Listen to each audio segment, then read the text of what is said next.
Untuk menyentuh lebih lanjut berkenaan dengan tarif ini, kita bersama dengan Ketua Pegawai Eksekutif Invest Sabah Berhad, Dr. Firdausi Sufian di Talian.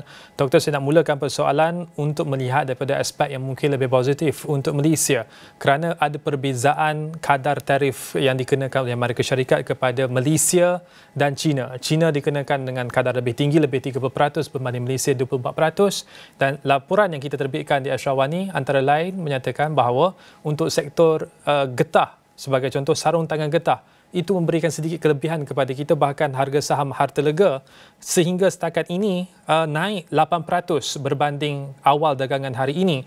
Dari sudut competitiveness bagi Malaysia berdepan dengan situasi tarif yang baharu ini, apa pandangan doktor?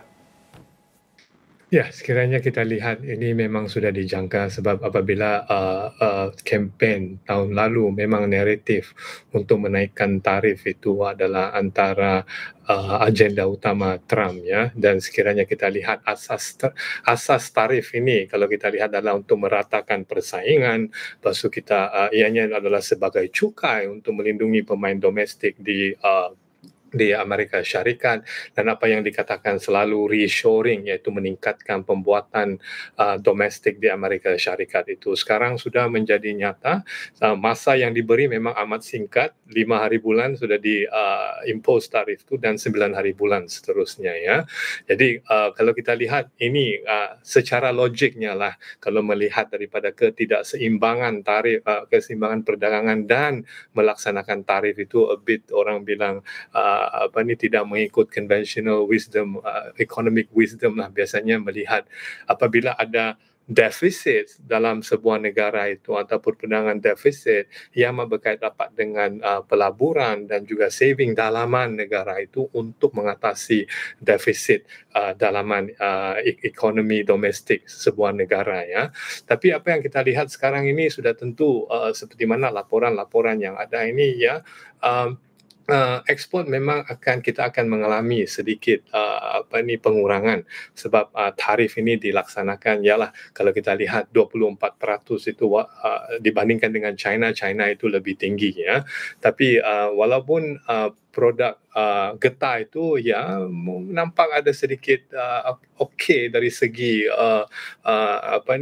prospek, tapi kita kena lihat juga perdagangan yang lain, contohnya E&E, peralatan produk hiliran kelapa sawit contohnya, sebab Malaysia ini adalah pengeluar kedua yang terbesar di dunia, itu amat bergantung dengan komoditi ini. Dan selain daripada itu juga E&E yang di mana kalau kita lihat ekspor untuk hanya Januari sahaja memang amat tinggi ekspor kepada Amerika Syarikat.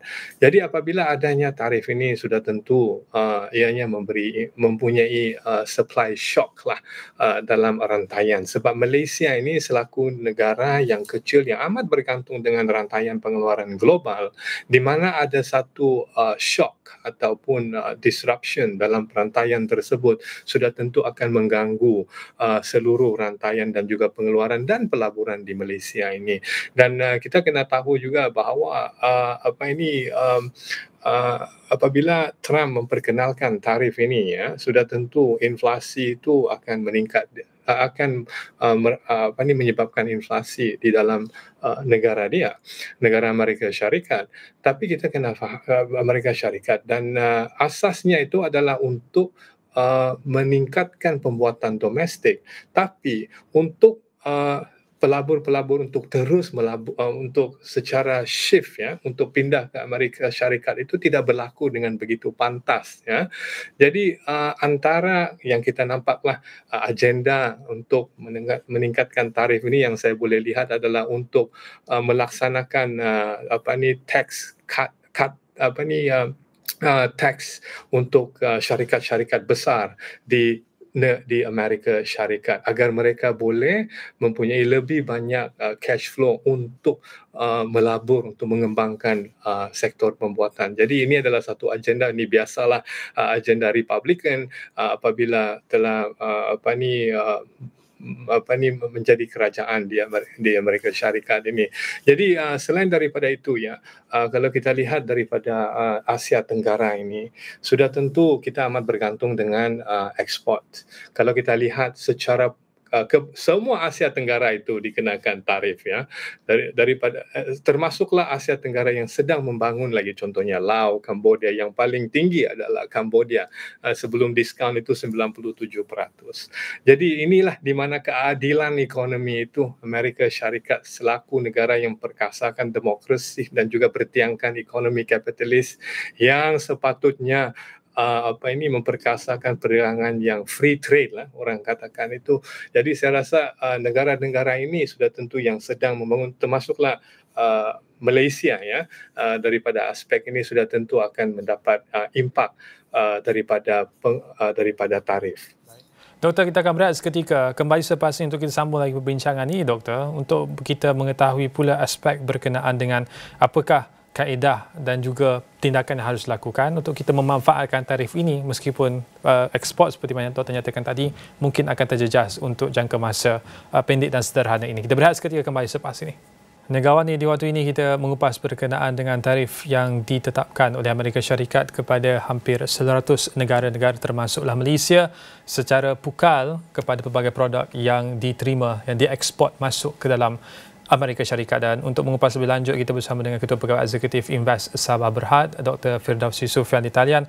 Doktor, sekiranya motif kepada tarif yang dikenakan ini adalah untuk memberikan peluang kepada syarikat-syarikat di Amerika Syarikat untuk ada cash flow yang lebih baik, dan juga antara lain yang disebut oleh Donald Trump ialah supaya syarikat-syarikat yang berada di luar daripada Amerika Syarikat masuk ke US dan beroperasi di US dan memberikan peluang pekerjaan kepada rakyatnya. Dan itu satu hal, itu soal motif. Dan yang kedua ialah berkenaan dengan kilang China. Memandangkan China antara lain strategi untuk mengelak daripada tarif tersebut, maka mereka memindahkan pengeluaran itu di negara-negara lain termasuklah di Malaysia. Soal kesannya itu mungkin akan ada sedikit limpahan kepada Malaysia, dan limpahan lain juga mungkin China akan masuk ke Amerika Syarikat. Maka tidak ada lagi kilang China di Malaysia. Itu juga merupakan antara cabaran yang harus kita perhatikan, melihat kepada situasi dan ekosistem ini yang mungkin akan berubah, yang akhirnya memberikan sedikit kekurangan kepada Malaysia. Apa pandangan Doktor? Ya, sekiranya kita lihat ya, memang daripada Trump 1.0 dan juga 2.0 ini memang naratif untuk sentimen anti-China itu disebabkan pengeluaran yang begitu kompetitif daripada negara China itu memang amat jelas. Dan apatah lagi sekarang Trump 2.0 dengan Trump tarif ini, ya betul juga kata Irfan, itu memang sudah tentu kita kena lihat pelbagai faktor, pelbagai aspek dan juga perspektif ya. Kadang mungkin China akan pergi ke US ataupun pergi ke ataupun antara banyak syarikat yang pindah ke US untuk meningkatkan sektor pembuatan domestik di Amerika Syarikat. Sudah tentu ini memang adalah agenda US, iaitu reshoring. Dah banyak kali sebenarnya apabila Trump sebelum pun jadi presiden, semasa kempen pun mengatakan bahawa betapa pentingnya Amerika ini, ataupun lebih dikatakan sebagai Make America Great Again. Yang dalam ucapan yang tadi pun apabila kita lihat, Trump pun sekali lagi mengatakan reclaim the wealthy America. Ya, jadi saya rasa semua naratif ini adalah balik kepada sentimen nasionalis dan juga memastikan semua benefit ataupun pengeluaran economic benefit itu dirasai oleh rakyat Amerika. Tapi untuk mengembalikan ataupun membawa ya kilang-kilang kembali ke Amerika Syarikat itu, mungkin kita kena lihat juga sebab banyak aspek-aspek yang kita kena melihat faktornya di Amerika Syarikat ini, kerana kalau dari segi minimum wage, dia amat berbeza daripada contohnya Malaysia dan juga negara-negara contohnya Cambodia dan juga Vietnam yang lebih mempunyai minimum wage yang lebih rendah. Jadi untuk pindah atau membawa kilang ke Amerika Syarikat itu mungkin akan difikir 2-3 kali oleh syarikat-syarikat besar. Mungkin ada, kita tidak tahu. Mungkin ini adalah daripada strategi Trump tarif untuk membawa syarikat-syarikat masuk itu. Tapi pada masa yang sama juga, apa yang kita kena lihat, apa yang berlaku sekarang ini ya, saya risau ini adalah inflasi yang akan melonjak di Amerika Syarikat. Kita baru sahaja sebenarnya recover daripada inflasi yang disebabkan tekanan interest rate daripada daripada Fed di Amerika Syarikat. Baru sahaja turun 2.2%, sekarang kembali lagi dengan Trump tarif, sekali lagi memberi tekanan kepada inflasi di negara Amerika Syarikat ini. Dan apabila dan inilah sekali lagi ada agenda ada agenda tertentu itu, sebab untuk tidak mengurangkan inflasi, jadi maka kita harus benarkan tax cut untuk syarikat-syarikat besar. Sebab syarikat-syarikat besar mempunyai capital yang lebih besar, mempunyai duit yang lebih untuk melabur di Amerika Syarikat ataupun bekerjasama dengan syarikat-syarikat lain. Jadi sebenarnya apapun kalau kita lihat ya, kita sudah pernah lalui dan sejarah sudah, history has spoken.